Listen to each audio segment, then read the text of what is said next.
Shalom, kembali menyapa dalam Sapaan Harian GKJ Manahan Surakarta. Saat ini kita akan merenungkan firman Tuhan yang terambil dari dua bacaan. Yang pertama dari Yohanes 5 ayat ke-7. Dan kemudian yang kedua dari Markus 2 ayat 3-4 yang demikian. Jawab orang sakit itu kepadanya, "Tuan, aku tidak punya siapa-siapa untuk menurunkan aku ke dalam kolam itu ketika airnya mulai terguncang. Dan sementara aku menuju kolam itu, orang lain sudah turun mendahului aku." Kemudian Markus 2 ayat 3-4. Lalu orang-orang datang membawa kepadanya seorang lumpuh, digotong oleh 4 orang. Namun mereka tidak dapat membawanya kepadanya, karena orang banyak itu. Lalu mereka membuka atap di atas Yesus. Sesudah terbuka, mereka menurunkan tikar ke tempat orang lumpuh itu terbaring. Sobat Kristus, ada dua cerita yang berbeda. Pertama, di kolam Bethesda pada Yohanes. Di situ diceritakan orang sakit, seorang yang sakit, tidak dijelaskan apa jenis penyakit yang sudah 38 tahun dideritanya, tapi jelas disebutkan bahwa di ayat 3, orang-orang sakit yang berkumpul di serambi kolam Bethesda itu adalah orang-orang buta, orang-orang timbang, dan orang-orang lumpuh. Kolam itu, kolam Bethesda, dipercaya bisa menjadi sarana penyembuhan ketika airnya bergoncang. Jadi orang tersebut, orang sakit yang disebutkan di perikop tadi, merupakan bagian dari kumpulan penyandang disabilitas tersebut. Keprihatinan kita pada cerita ini adalah tidak adanya orang yang peduli kepadanya. Hal ini tampak dari ungkapan orang tersebut kepada Yesus, "Tuan, aku tidak punya siapa-siapa untuk menurunkan aku ke dalam kolam itu ketika airnya mulai bergoncang." Hanya Yesus yang peduli dan menawarkan bantuan agar orang tersebut pulih dari sakitnya.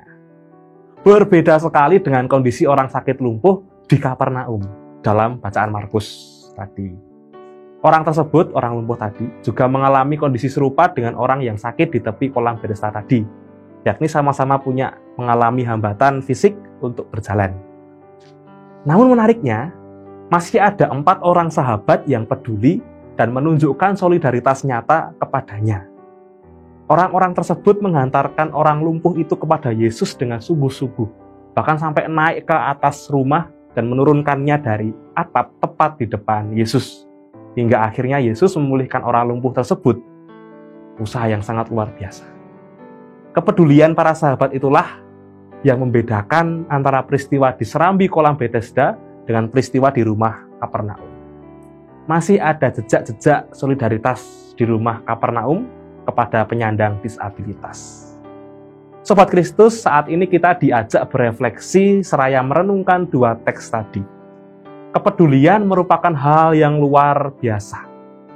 Orang lumpuh itu telah mengalami mukjizat sebelum disembuhkan oleh Tuhan Yesus. Mukjizat itu adalah kepedulian dan persahabatan. Sahabat-sahabat yang peduli kepadanya. Mari kita menjadi pribadi-pribadi yang semakin peka dan peduli pada sahabat-sahabat kita yang berada dalam keterbatasan. Amin. Mari kita bersatu hati dan kita berdoa. Syukur padamu ya Tuhan, saat ini kami telah tersapa oleh firman-Mu yang mengingatkan kami betapa luar biasanya kepedulian yang dapat kami terima maupun kami berikan pada orang lain. Mampukanlah kami sehari ini menjadi pribadi-pribadi yang peduli, yang peka, khususnya pada sahabat-sahabat kami, para penyandang disabilitas ya Tuhan dalam satu hari ini. Mampukanlah kami untuk menjadi solider seperti di kisah dalam Markus di rumah di Kapernaum. Dan kiranya Engkau beri kami kepekaan hati seperti Engkau berjumpa dengan seorang yang berada di kolam Bethesda. Inilah seluruh doa kami ya Tuhan, mampukanlah kami, berkatilah kami dengan daya kekuatan dari Engkau, kesehatan dari Tuhan. Ampunilah dosa kesalahan kami ya Tuhan, doa ini kami naikkan dalam satu nama yang kudus, Tuhan kami Yesus Kristus, kami berdoa, bersyukur dan memohon. Amin.